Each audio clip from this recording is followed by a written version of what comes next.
सत्य को खोजने वाले आप सब साधकों को हमारा नमस्कार।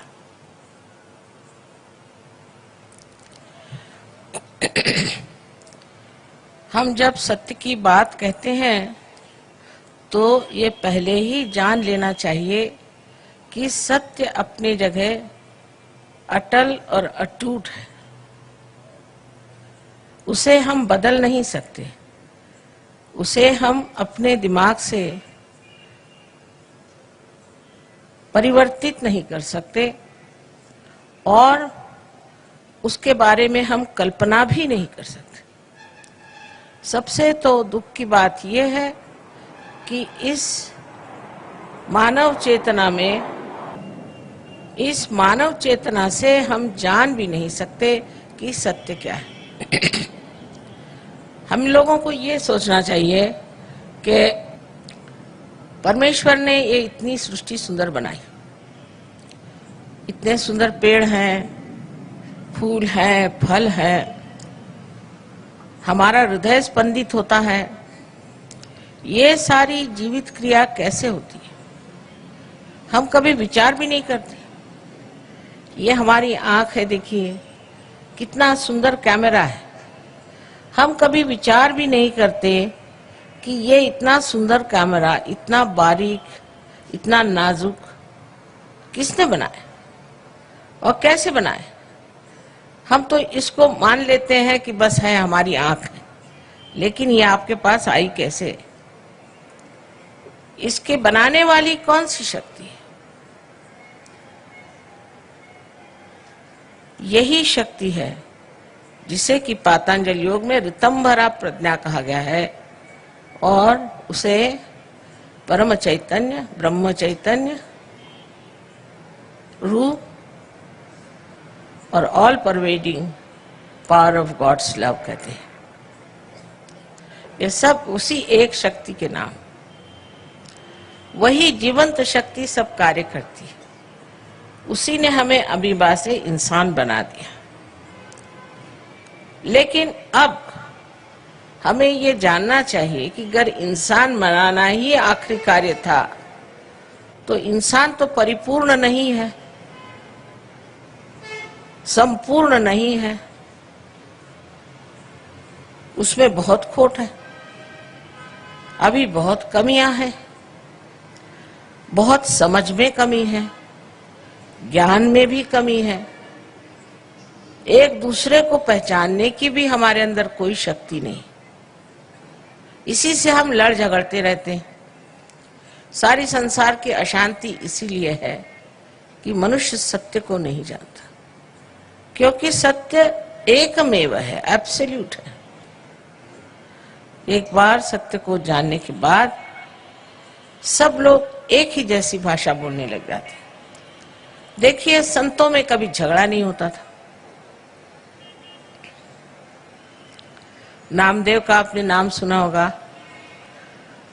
वो एक दर्जी थे और वो एक दिन गोरा कुम्हार को मिलने गए।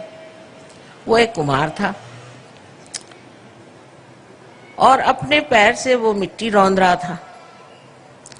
उसको देखते ही नामदेव ने कहा, मराठी में कहा है कि निर्गुणाच्या भेटी आलो सगुणाशी। मैं तो निर्गुण की भेंट करने आया था, तो वो तो तुम्हारे अंदर सगुण है। ऐसी भाषा सिर्फ संत ही संतों से कर सकते। इंसान तो आपस में लड़ते ही रहते हैं, एक दूसरों का बुराई सोचते रहते हैं, एक दूसरों को दुखी देते रहते हैं, और अगर कोई अच्छा इंसान हो तो उसको सता सता के मार डालते।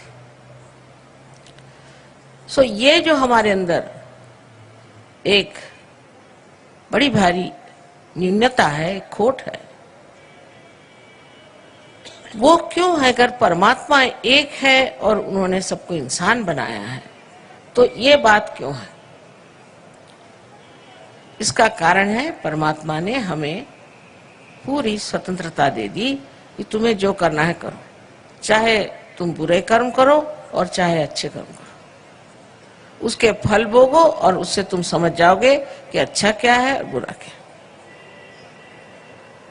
कोई आदमी कहेगा कि इसमें क्या बुरा है कि आप किसी का खून करो, फिर आप जेल में जाओ। कोई कहेगा शराब के पीने में क्या बुराई है, फिर आप बीमार हो जाओ। कोई सा भी गलत काम करने से उसका परिणाम यहीं पे भोगना पड़ जाता है, और अगर यहां नहीं भोगना पड़ा तो रात्रि में निद्रा भी नहीं आती। मनुष्य मचलता ही रहेगा जब वो गलत काम करेगा। किसी को दुष्ट वचन कहने से ही मनुष्य का जी अंदर से खराब जाता है कि मैंने क्यों कहा। इसका मतलब है कि परमात्मा ने उसके अंदर सत विवेक बुद्धि दे दी है कि वो समझ ले कि बुरा काम है, तो भी वो बुरा काम करता है। बहुत से लोग ऐसे हैं, कहते हैं माँ हम छोड़ना चाहते हैं ड्रग्स, लेकिन हमसे छूटता नहीं, क्योंकि वो समर्थ नहीं है, उनमें वो शक्ति नहीं है कि जो बुरी चीज है उसे हम छोड़ दें। ये जो हमारे अंदर एक दोष है कि हमारे अंदर शक्ति ही नहीं है कि जो हम चाहते हैं, जिसे हम आदर्श समझते हैं, वो हम कर नहीं पाते। उसका कारण यह है कि अभी हमें थोड़ा सा और परिवर्तित होकर के आत्मा स्वरूप होना चाहिए, क्योंकि आत्मा जो है वही शुद्ध है। आत्मा जो है वही सर्वव्यापी है, और आत्मा जो है वही सारा ज्ञान का सागर है। आत्मा से ही आनंद उद्भवता है। सुख और दुख तो अहंकार की प्रणाली है। आज सुख हुआ तो कल दुख, कल दुख हुआ तो आज सुख। लेकिन आनंद एक ऐसी चीज है कि वो एकमेव आनंद मात्र है, उसमें सुख और दुख ऐसे एक रुपया में जैसे दो बाजू होती वैसी नहीं होती। एकमेव चीज जो है वो है आनंद, और उस आनंद के सागर में तभी आप डूब सकते हैं जब आप आत्मा स्वरूप हो जाए। बड़े बड़े हमारे यहाँ साइंटिस्ट हो गए, उन्होंने बड़े बड़े खोज की, बहुत बहुत खोज हुई, उस खोज में बहुत सी चीजें पता लगाई। अंत में बनाया क्या, तो एटम बॉम्ब, जिससे सभी खत्म हो जाए। एक कर बटन दबा दीजिए सारी दुनिया ही उड़ जाए। ये कोई अकल की बात है? ये कोई समझ की बात है? ये कोई विजडम की बात है? लेकिन बनाए, अंत में जाके पहुंचती चीज वही है जहां सर्वनाश हो। कुछ भी चीज बनाते हैं अंत में वो सर्वनाश की ओर जाता है।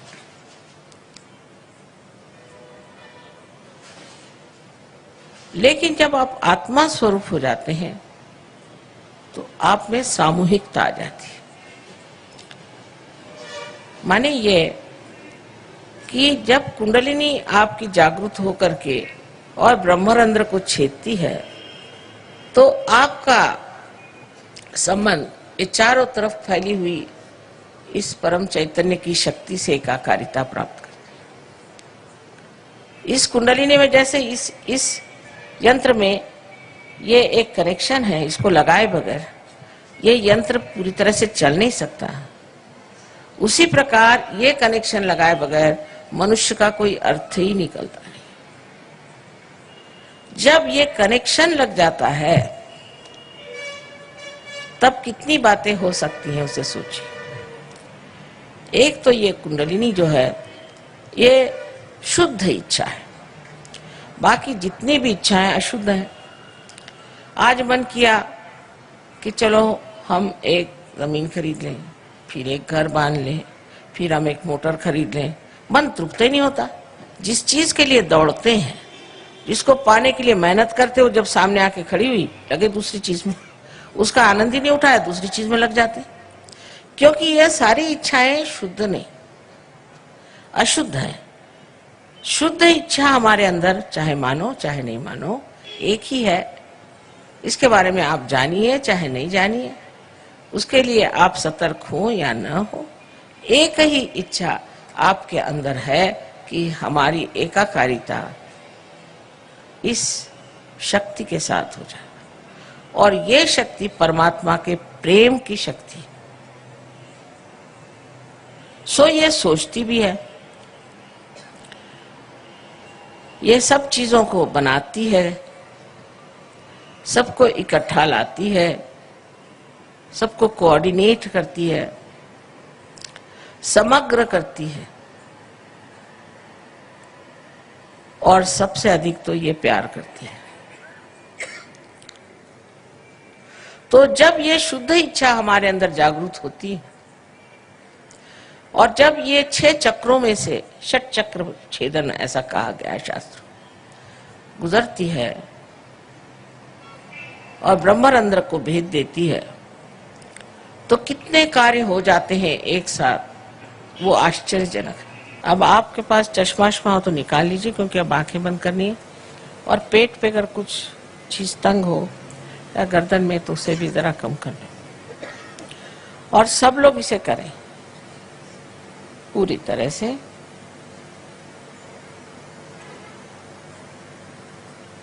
फिर से मैं कहूंगी कि प्रसन्न चित्त हो जाए।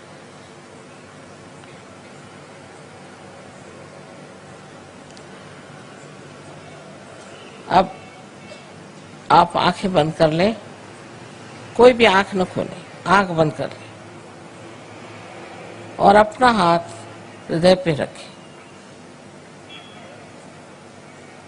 अब एक प्रश्न आप अपने मन में मेरे लिए पूछें। मुझे आप श्री माता जी कहें या चाहे माँ कहें, आप प्रश्न पूछिए, माँ क्या मैं आत्मा हूं? 3 बार प्रश्न पूछे।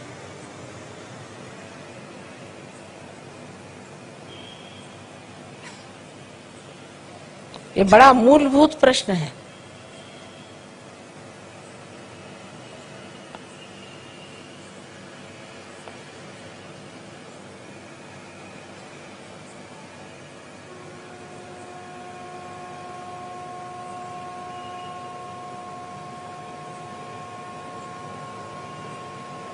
अब आप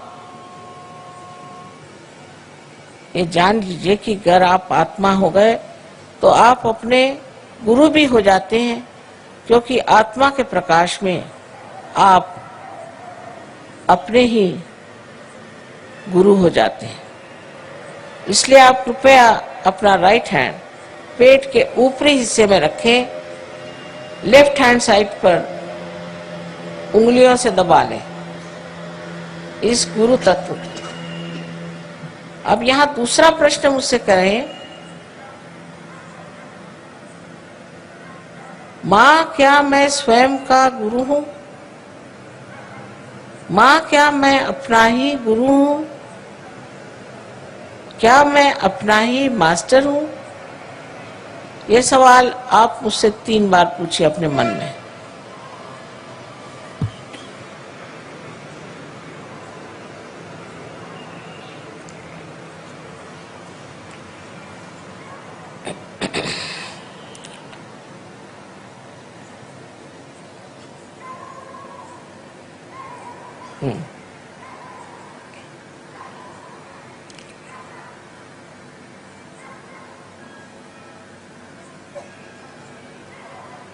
अब आप अपना राइट हैंड पेट के निचले हिस्से में लेफ्ट हैंड साइड में रखें और ये जान लीजिए कि मैं आपकी स्वतंत्रता का पूर्ण आदर करती हूं और आप पे मैं जबरदस्ती शुद्ध विद्या लाद नहीं सकती। जो शुद्ध विद्या इस चक्र से आपको पूरा ज्ञान कराएगी परमात्मा की शक्ति का। इसलिए आपको यहाँ कहना होगा 6 मर्तबा, क्योंकि इस चक्र में 6 पंखुड़ियां हैं। अपने हृदय में आपको मांगना होगा, श्री माता जी मुझे आप शुद्ध विद्या दीजिए।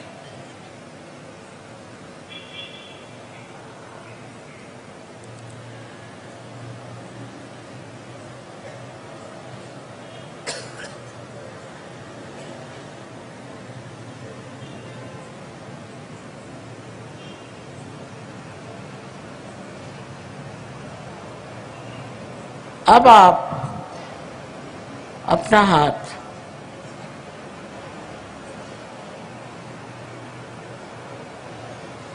जरा जोर से दबाइए।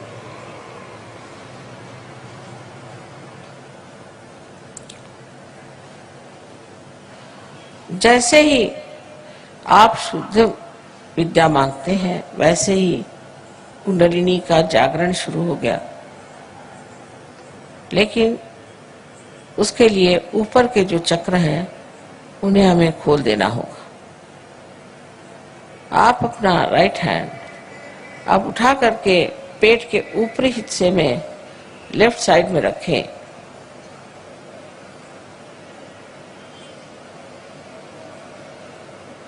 और पूर्ण आत्मविश्वास के साथ, आत्मविश्वास से ही चक्र खुलेंगे। पूर्ण आत्मविश्वास के साथ आप कहें, श्री माता जी मैं स्वयं का गुरु हूं। पूर्ण आत्मविश्वास के साथ कहिए।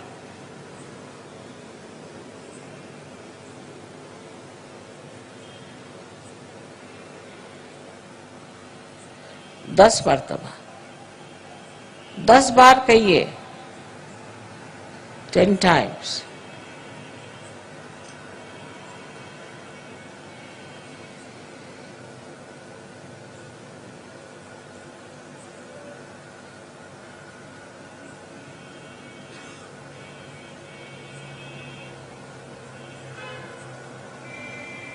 आपसे मैंने पहले ही बताया कि आप आत्मा हैं।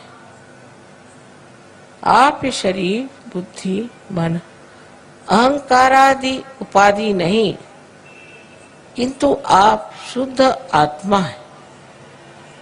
अब अपना राइट हैंड आप हृदय पे रखें और पूर्ण विश्वास के साथ आप 12 मर्तबा कहिए, श्री माता जी मैं शुद्ध आत्मा हूं। श्री माता जी मैं शुद्ध आत्मा हूं। अपनी अपनी भाषा में कहिए, जिस भाषा में कहना चाहे। 12 मर्तबा कहिए।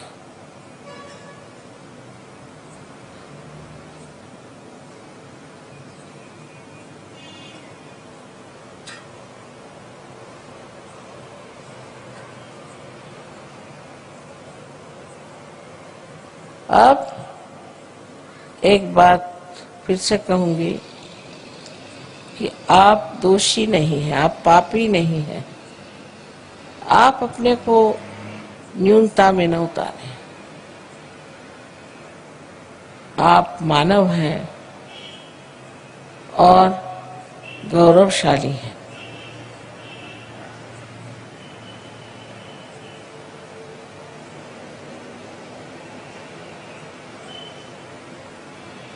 चारों तरफ फैला हुआ परमात्मा का ये प्यार, ये समुद्र है क्षमा का। आप कोई ऐसी गलती नहीं कर सकते कि जो इस समुद्र में पूरी तरह नष्ट ना हो जाए। इसलिए आप अपने ही को क्षमा करें और अपना राइट हैंड, अपना कंधा और अपनी गर्दन इसके बीचों बीच रखें और अपनी गर्दन राइट साइड को पूरी तरह से मोड़ दें। यहां पर आपको 16 मर्तबा कहना होगा, श्री माता जी मैं बिल्कुल दोषी नहीं हूं, मैं निर्दोष हूं। 16 मर्तबा कहिए, पूर्ण विश्वास के साथ कहिए, मैं कहती हूं कि आप निर्दोष हैं।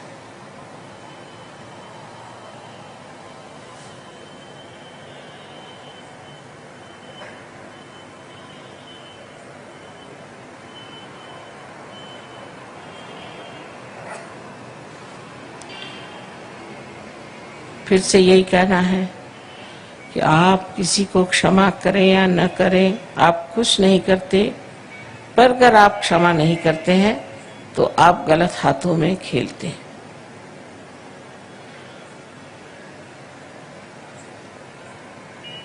इसलिए आप सबको एक साथ क्षमा करें।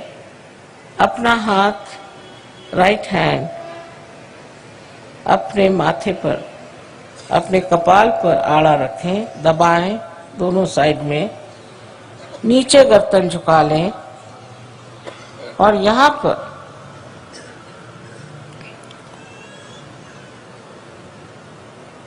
पूर्ण आत्मविश्वास से कहें, श्री माता जी, मैंने सबको एक साथ क्षमा कर दी। मैंने सबको एक साथ क्षमा कर दिया है। कितने बार कहने की बात नहीं, हृदय से कहना होगा, माँ मैंने सबको एक साथ क्षमा कर दिया।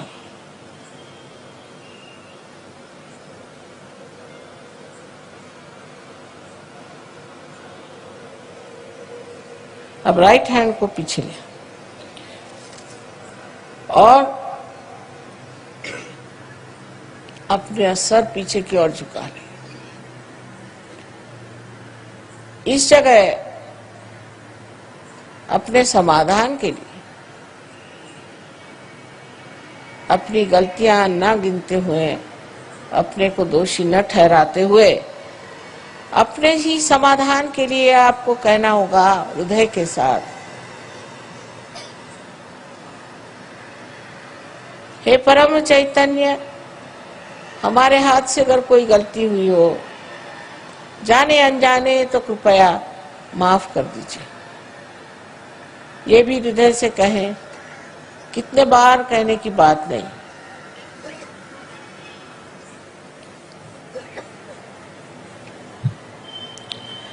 अब आखिरी चक्र बहुत महत्वपूर्ण है। लेफ्ट हैंड हमारे और रखें, दोनों पैर अलग रखें, जो नीचे बैठे हैं वो आराम से बैठे रहें। लेकिन अब अपने हाथ को पसार लें, हथेली को पूरी तरह से खींच लें और उसके बीचों बीच जो जगह है उसको आप बराबर अपने तालू पर, जो कि आपके बचपन में एक बहुत स्निग्ध सी हड्डी थी, उस पर रखें और अपनी गर्दन झुका लें पूरी तरह से। अपनी उंगलियों को पूरी तरह से खींचें बाहर की ओर, जिससे पूरा दबाव आपके स्कैल्प पर, आपके सर की चमड़ी पर पड़े। अब ये जान लीजिए कि मैं आपकी स्वतंत्रता को मानती हूँ और मैं आप पर आत्म साक्षात्कार लाद नहीं सकती, आपको मांगना होगा। अब कृपया इस हाथ को आप 7 मर्तबा धीरे क्लॉकवाइज, माने घड़ी के कांटे की तरह धीरे धीरे घुमाएं और कहें 7 मर्तबा, श्री माता जी, मुझे आप कृपया आत्म साक्षात्कार दीजिए, मुझे आत्मबोध दीजिए। श्री माता जी, मुझे आप आत्मबोध दीजिए। 7 मर्तबा कहें।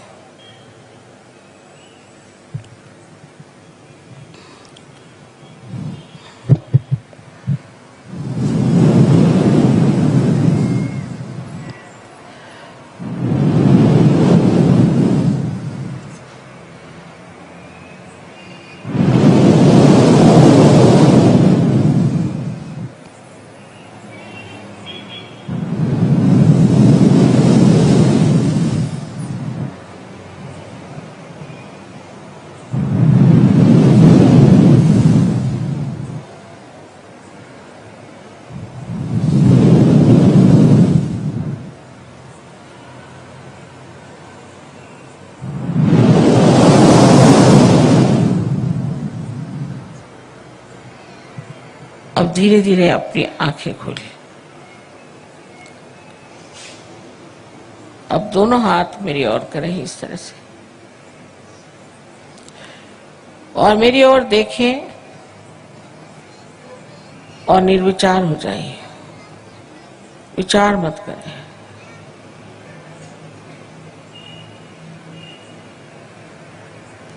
अब राइट हैंड थोड़ा आगे करके अपना सर झुका के देखें कि आपके तालू में से ठंडी या गरम गरम कुछ हवा आ रही है क्या। सर के ऊपर हाथ रखें, उसको छुए नहीं, दूर से देखें। किसी किसी को बहुत दूर तक आती है हवा, आ रही ठंडी हवा, देखिए सर में से आ रही। राइट हैंड मेरे ओर करें, राइट हैंड मेरे ओर करें, लेफ्ट हैंड से देखिए। पहले राइट हैंड करें मेरे ओर, हाँ अब लेफ्ट हैंड से देखिए। राइट हैंड, हाँ मेरे ओर करें, लेफ्ट हैंड से देखिए। आ रही? अच्छा, अब लेफ्ट हैंड मेरे ओर। अब गर्दन झुका के देखिए, राइट हैंड से आ रही क्या, देखिए सब आ रही। एक सवाल पूछे कि श्री माता जी क्या यही परम चैतन्य है, यही क्या परमात्मा की प्रेम शक्ति है? 3 बार कोई सा भी एक प्रश्न करें, ऊपर गर्दन करके आकाश की ओर देखिए।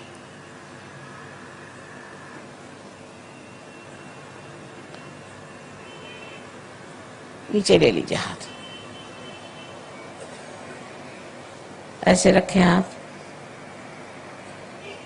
जिन लोगों के तालू से या हाथ में, उंगलियों में ठंडी या गर्म हवा आ रही हो, वो सब लोग हाथ ऊपर करें।